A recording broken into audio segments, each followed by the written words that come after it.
Hello everyone and welcome to a new video. Today we would love to start with a math problem. Imagine it takes you 1 second to count one person. But then you want to count all the people in India given 1 second per person without taking any pauses, not stopping for food, not stopping to sleep, without taking any kind of break. So how long do you think it will take you to count every single person living in India? Do you think it will be 1 week or 1 month or 1 year?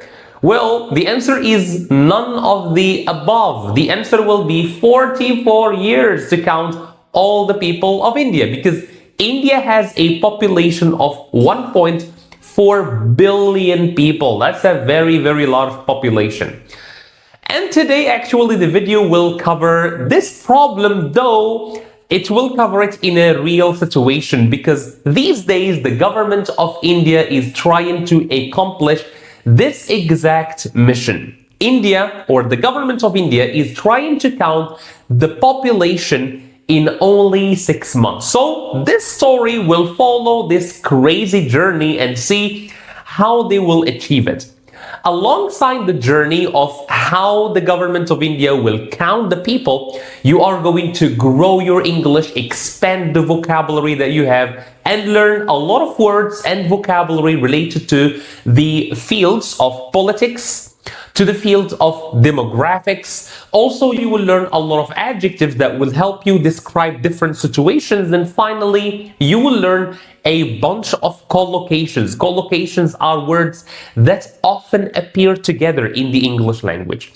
In addition to that, you will cover a grammatical point that you will later discover.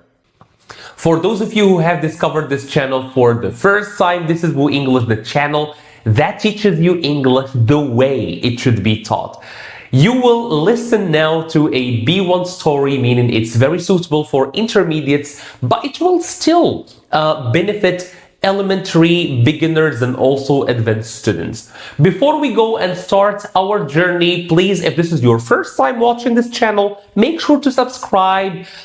You will not regret this decision. And if you have already subscribed, if you scroll a little bit down, you will find a thumbs up. Make sure to click on that. It really, really helps the channel to be recommended to more and more people. And finally, if you know someone who might benefit from the channel, don't deprive them of our great content. Without further ado, let's go and see how India is planning to accomplish this impossible mission. Chapter 1.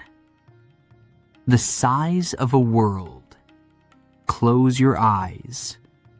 Imagine you are standing in a train station in Mumbai. Not a small station. The biggest one. Every single day, 3 million people pass through this building. 3 million! More than the entire population of many countries. All in one station. All in one city. The noise hits you first. Hundreds of voices talking at the same time. But not in the same language. Hindi, Marathi, Tamil, Gujarati, Bengali, English, and others you cannot name. A woman in a red sari walks past you. Then a man in a dark business suit. Then 3 children in school uniforms carrying heavy bags. Then an old man with white hair walking slowly, carrying nothing. Everyone is going somewhere. Everyone has a life you know nothing about. And outside this station, this one station, in this one city, there is a whole country waiting. 1.4 billion people. Do you understand how large that number is? If you stood in a street in India and counted every person walking past you, one person every second, how long do you think it would take? A week? A month? A year? No. If you counted one person every single second, without sleeping, without eating, without stopping, it would take you 44 years. 44 years of non-stop counting. That is how many people live in India, the largest population on Earth. But India is not just big. India is complicated. In the north, there are mountains. The Himalayas, the highest mountains in the world. Snow in summer. Temperatures of minus 40 degrees. Villages where the nearest road is a 2-day walk. People who have never seen the ocean. In the south, there are beaches, warm water, green palm trees, fishermen who leave before sunrise and return at noon. People who have never seen snow. In the west, there is desert. The heat reaches 45 degrees. The sand is orange and red. Camels walk where cars cannot go. In the east, there is jungle, tea plantations, wide brown rivers, tribes that speak languages no one outside their village understands, same country, same passport, different world, one border, 1,000 different lives. India has more than 1 billion Hindus. It has more than 200 million Muslims. It has Christians, Sikhs, Buddhists, Jains, all living together, all with different names, different traditions, different ways of telling the world who they are. Some families have 10 children. Some have 1. Some have none. Some people have 3 names, a home address, and a government ID card. Others have no document, no record, nothing. They exist. But on paper, they are invisible. Invisible, but real. Now, ask yourself this question. How do you count all of them? How do you find the woman in the mountain village with no address? How do you count the family living under a bridge in Chennai? How do you record the man in the jungle who speaks a language your phone app cannot type?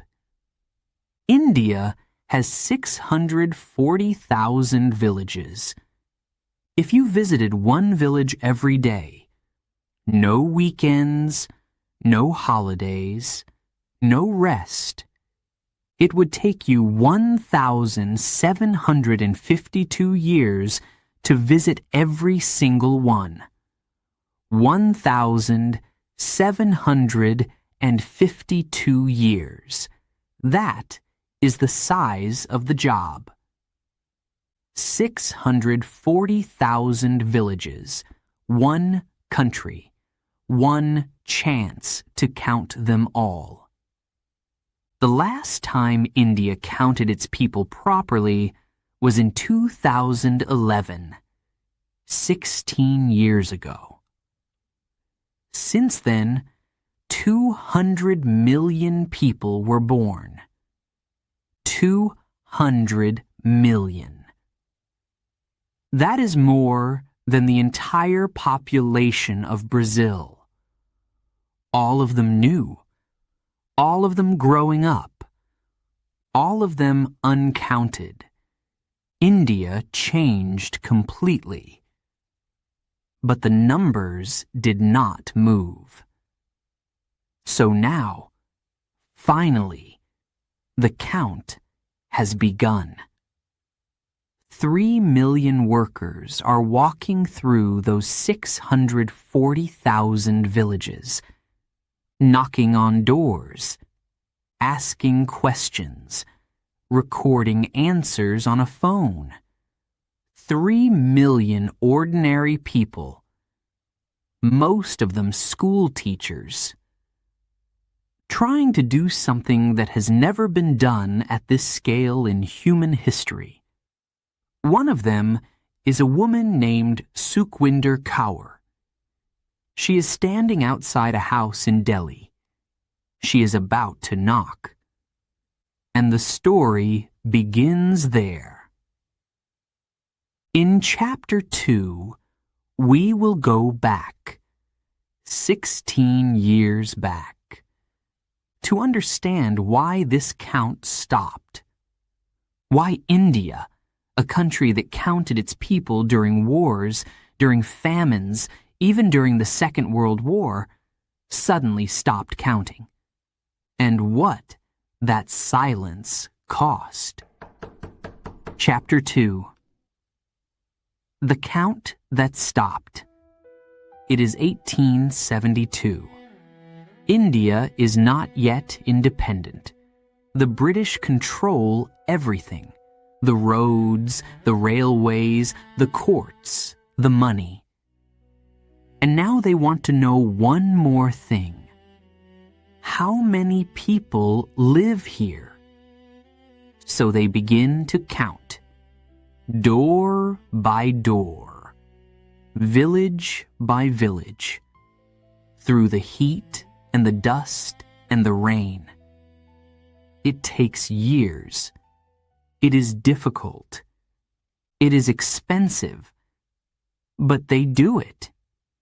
And then, 10 years later, they do it again.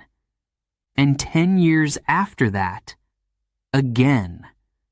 Every decade, without fail. India counted its people in 1881, in 1891, in 1901. It counted in 1911, while a world war was beginning. It counted in 1921, while that war was ending and a deadly disease was killing millions. It counted in 1931 and 1941 and 1951. In 1947, India became independent. A new country, a new flag, a new government. But the counting did not stop. 1961, 1971, 1981, 1991, 2001, 2011. Every 10 years. Every single decade. Through independence, through wars, through famines, through floods, the count never stopped. Until it did. 150 years. Then silence. The year was 2021. India was ready. The forms were printed. The training was finished. 3 million workers were waiting. And then COVID-19 arrived. Borders closed, cities locked down, schools shut, and the census stopped before it started. That was the first time in 150 years. Everyone understood. A global pandemic. What else could they do? They would wait 1 year, they said. Just 1 year. 1 year. That was the plan. But 1 year became 2, and 2 became 3. COVID ended. The streets came back to life. Restaurants opened. Schools opened. Cricket matches returned. Elections happened. The biggest elections in human history. 900 million voters, all counted perfectly. But the census did not come back. 2022, 2023, 2024, 2025. No explanation, no announcement, no date. Just silence. The country that never stopped counting stopped. Now ask yourself this. What happens when a country stops counting its people? At first, nothing. Life continues. The streets are busy. The markets are full. But slowly, quietly, the problems begin. Think about the food programs. Every year, the Indian government gives free food to hundreds of millions of families. Rice, wheat, oil, the most basic things. But who decides which families receive this food? A list. A list based on the census of 2011. A family moved from a village in Bihar to an apartment in Mumbai. They moved in 2015. On paper, they still live in Bihar. In Mumbai, they do not exist. The food program in Mumbai says, "You are not on the list. You are not from here." They are hungry, but on paper, they are somewhere else. Real people. Wrong address. Empty hands. Think about the hospitals. A city grows fast. In 2011, it had 200,000 people. Today, it has 500,000.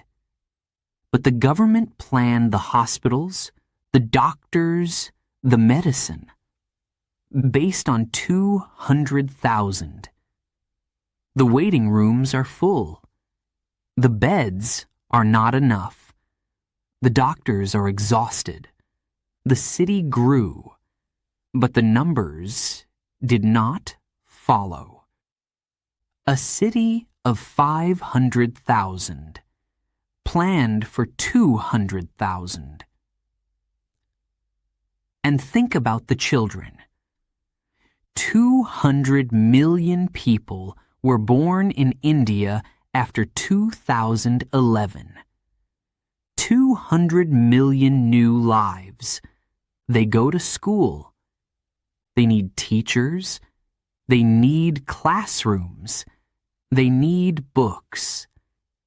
But the government is still using old numbers. Old numbers that say, these children do not exist yet. They exist. They are sitting in classrooms right now. 40 children in a room built for 25. Born, growing, learning, but not counted. This is what happens when a country stops counting. Not immediately. Not dramatically. Slowly. Like a clock that stops. The hands do not move. But the world outside keeps going. 1 year passes. 2 years. 5. 10. And every year, the distance between the numbers and the truth grows wider. By 2026, the gap was 16 years wide. 16 years of babies born, of families moving, of cities growing, of people living, changing, disappearing.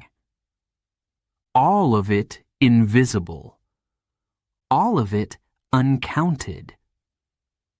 16 years, and the numbers were still 2011. And so, finally, the decision was made. We count again, not next year, now. But counting India in 2026 is not the same as counting India in 2011. Everything is bigger.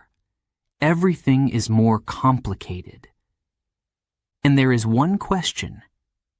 A question that was not asked in 2011, or in 2001, or in 1991, or in 1981. A question that was last asked in 1931. Almost 100 years ago. In Chapter 3, we will meet the people who were never in the count. The ones the numbers forgot. And we will understand what it means, truly means, to not exist on paper. Chapter 3. Born but not counted. Now that we have listened to Chapter 1 and Chapter 2, let me test your understanding of what you have listened to so far. We have been following a school teacher called Kaur. So Kaur was a school teacher, but now she is doing a job that's completely different from standing in front of a class and teaching. What is that job called? I'm going to share with you the answer in a couple of seconds, so you can pause the video, type your answer in the chat, and then play the video and see if you got it correctly. I'm going to share the answer in 3, 2, 1. So Kaur is now not a school teacher, but an enumerator. Enumerator is a person who goes door to door counting people by asking them a list of 13 questions. So that's how the government of India is trying to accomplish this impossible mission actually. So I would love to ask you another question. So question 1, what was the job of Kaur other than teaching? Question number 2, so we discovered that her job title now is an enumerator. How many enumerators are there right now in India during this mission? The third question that I would love to ask you now is about the census. So the census is the process of counting people. It's one of the most important words that you will hear today in the story. So India is doing a census now, and this process should be done every 10 years. But in India, there has been a gap in doing this process. How long was this gap? So if you can answer me please in the comment section about these 3 questions. Before we go, I would love also to add one important vocabulary question that I would love for you to explain to me in the chat to show that you are understanding the story of today, which is the difference between cancel and postpone. Is there a difference between these two words, or are they the same? So let me know in the chat. And now I would love to kindly remind you to subscribe if you haven't yet, like this video if you haven't yet, and share this video with someone you care about and would love to see speaking better English. So now let's continue our journey with the impossible mission of the census in India. Her name is Priya. She is 13 years old. She lives in a small apartment in Mumbai with her mother, her father, and her 2 brothers. She goes to school every morning. She comes home every afternoon. She does her homework at the kitchen table. She is a real person, a normal life, a normal family. But in the government's records, Priya does not exist. She was born after the last count. Priya was born in 2012, 1 year after the last census. When the census counted India in 2011, she was not there yet. She was not born. And then the next census never came. So Priya grew up, from a baby to a child to a young girl of 13. And not one government record shows her name. Not in Mumbai. Not anywhere. Now think about this carefully. If the government does not know Priya exists, what happens? The school in her neighborhood was built for a certain number of children. The number from 2011. But since 2011, hundreds of children like Priya were born in that neighborhood. Today, 42 children sit in a classroom built for 28. Some sit on the floor. Some share books. The teacher is one. The children are too many. The government did not plan for Priya because the government did not know about Priya. She fills a seat that was never built for her. Priya is not alone. 200 million people were born in India after 2011. 200 million new lives. All of them growing up. All of them needing schools, hospitals, food, water. All of them invisible to the system. But it is not only the newborns. Think about the workers. Every year, millions of people move. From villages to cities. From small towns to big ones. From Bihar to Mumbai. From Rajasthan to Delhi. They come for work. They rent a small room.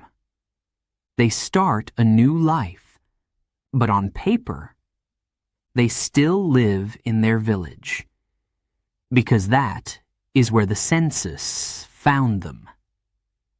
In 2011, the food program in Mumbai says, "You are not on our list." The hospital in Mumbai says, "You are registered somewhere else." They live here. They work here. They pay rent here. But officially, they are somewhere else. Present in life. Absent on paper. This is the problem that 3 million people are now trying to fix. 3 million enumerators. walking through 640,000 villages and 7,000 towns, carrying a government phone, asking 33 questions at every door. One of them is Sukhwinder Kaur. She is a school teacher from Delhi. Every morning, she leaves her house early. She carries her phone, her government ID card, and a small bottle of water. She has 25 houses today, 25 families, 25 doors to knock on. Some people open the door quickly.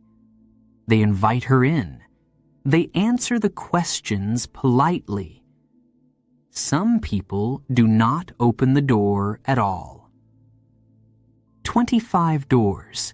Not all of them open. Yesterday, one man looked at her through the window. He did not open. She knocked again. He did not move.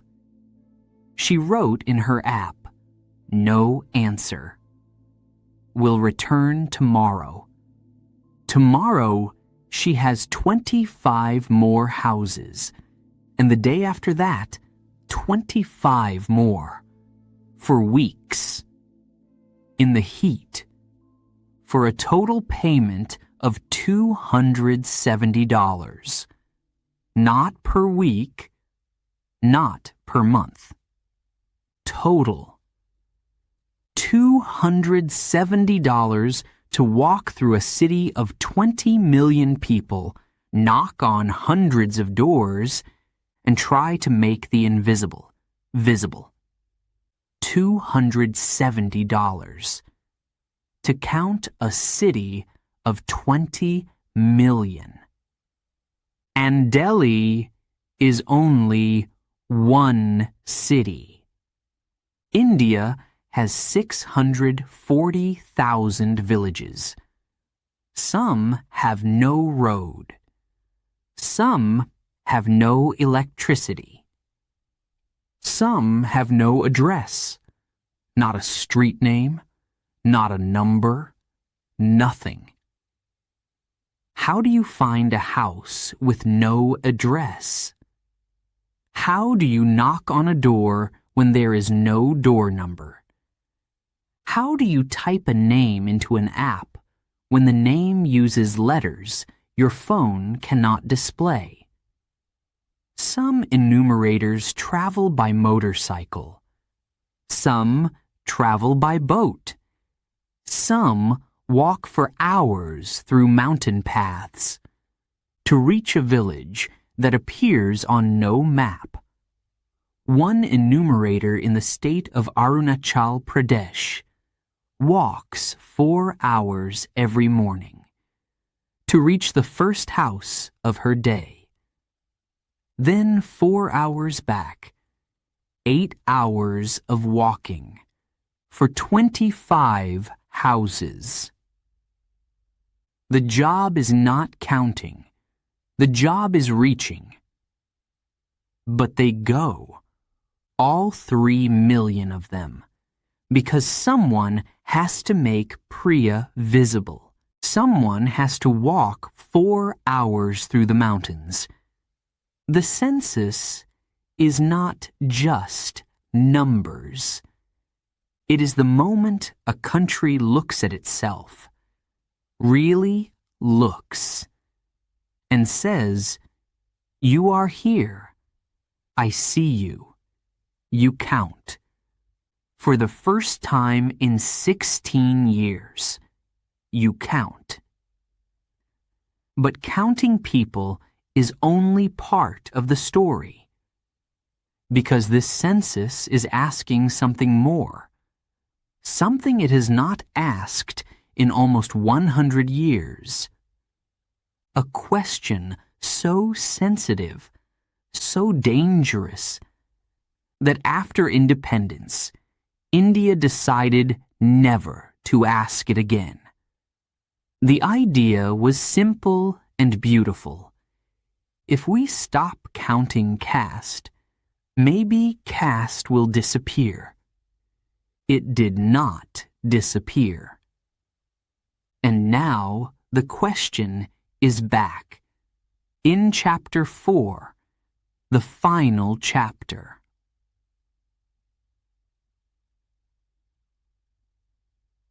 We will hear that question.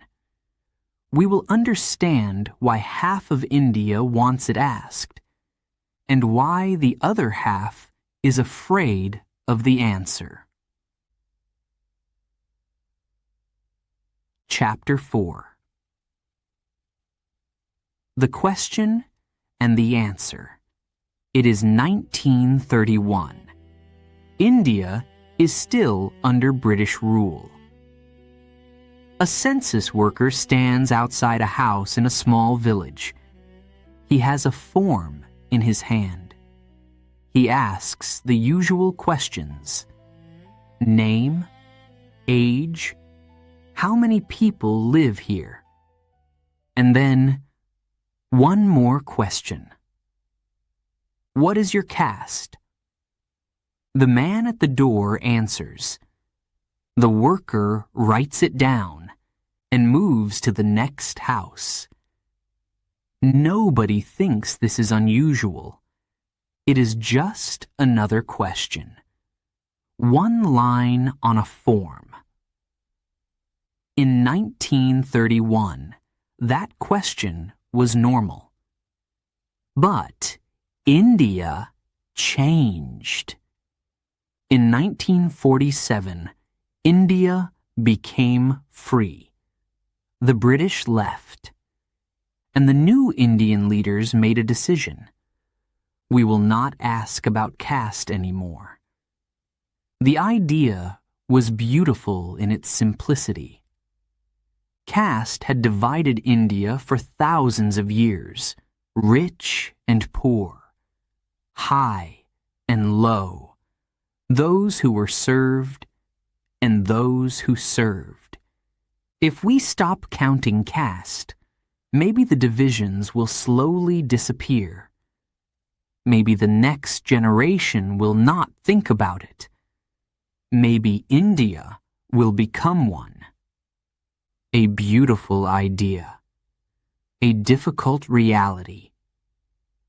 The question disappeared from the census.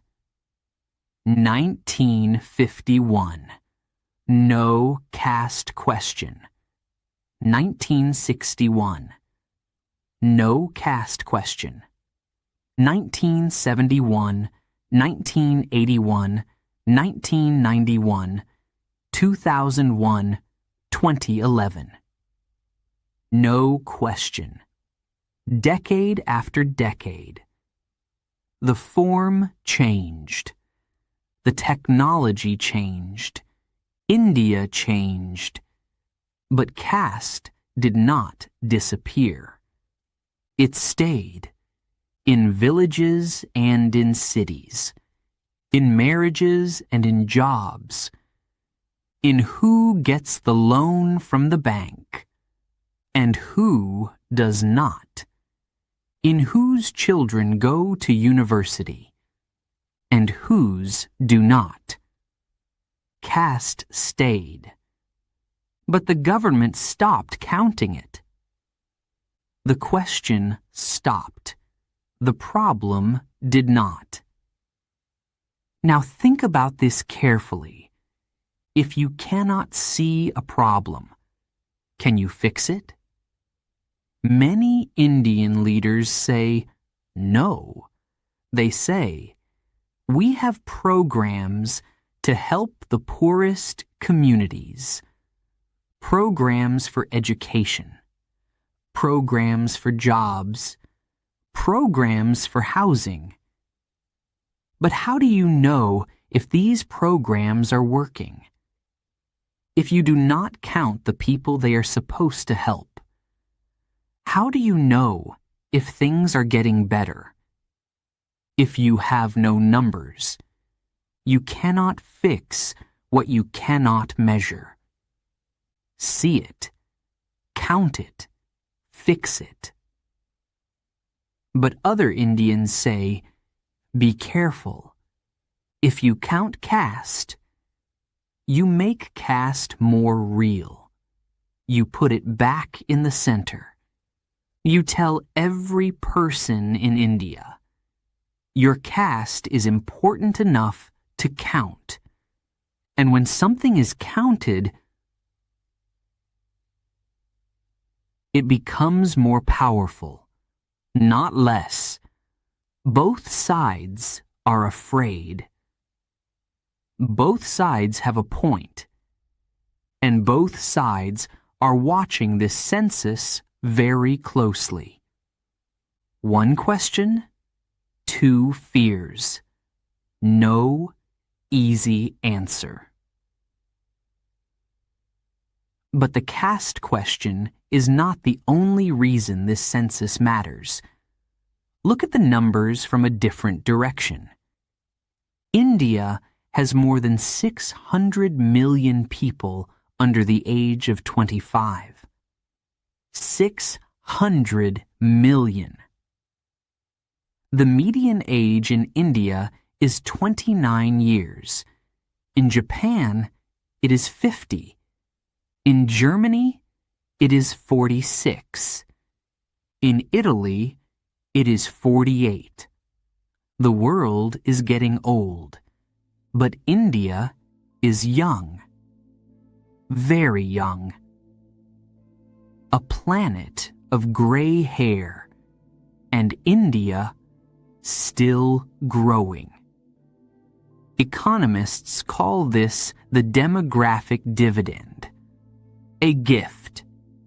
When a country has many young people, many workers, many builders, many thinkers, and not too many old people who need care, the economy can grow very fast.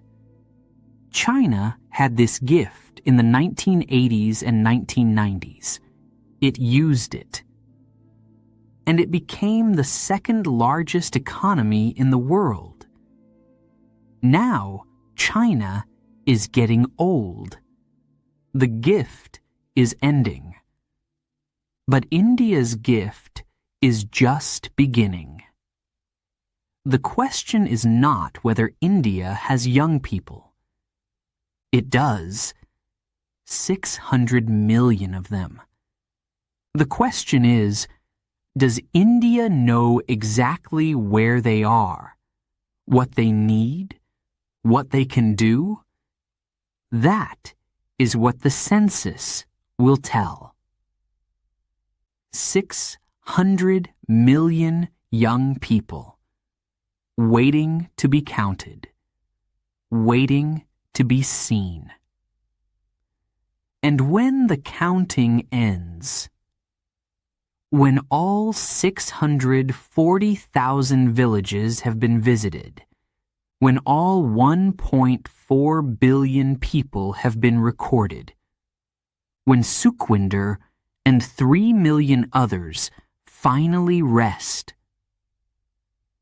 the numbers will speak.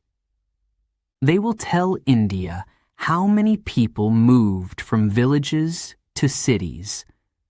They will show which states grew fast and which ones shrank.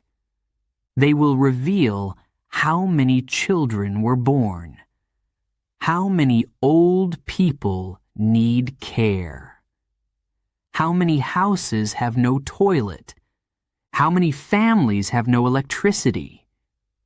And then, the most powerful thing the census does, it redraws the map. Parliament seats, how many representatives each state gets, who has power, who has a voice, who decides the future of 1.4 billion people. Numbers are not just numbers. Numbers are power. The census does not just count people. It decides who counts. Today, right now, as you listen to these words, Sukhwinder Kaur is walking through a street in Delhi. She stops outside a door. She checks her phone. She knocks. Somewhere in that building, a 13-year-old girl named Priya hears the knock. Her mother opens the door. The woman outside holds up her phone and her ID card.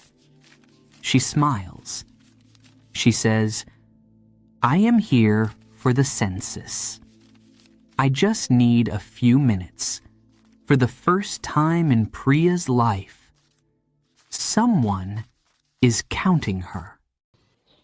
And with this, we come to the end of our journey in India. One country, 3 million enumerators, 6 months as the period of time, and 1.4 billion people to count in this short time. And the question that remains is, who gets counted and who gets left out? Is everything going to go as planned, or will there be some problems?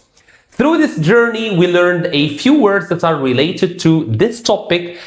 Words like census, which means the official counting of a population by the government. We also saw enumerator, the person who takes care of this process, the person who goes from door to door, asking people questions and trying to not leave anyone uncounted. We also encountered some adjectives, words like outdated, which describes a system or a situation that used to work before but no longer works, or something that is old-fashioned and no longer working for today's circumstances. We also saw demographics, which means the structure of a population, things like ages, sexes, things like this. And finally, we saw a last word, which is a caste, which is a very interesting social system that exists in India. And with this, we come to the end of this video. Thank you so much for watching. I would love just to remind you that if you prefer to see this story written in a PDF format, you can have that in our website, WooEnglish.com. If you would love to discuss this topic with other passionate people just like yourself, you can go to our communities on WhatsApp or on Telegram. You will find a great community there that you can have a great discussion with and also improve your English alongside with. And before you go, make sure to scroll down to the comment section. You will find there a little quiz that will help you test your understanding of today's story. Finally, if you love this content and you would love to encourage this channel, make sure to subscribe, make sure to click that like button, and make sure to activate that bell icon. This way you will not miss any of our videos. Thank you so much for watching. See you in the next video.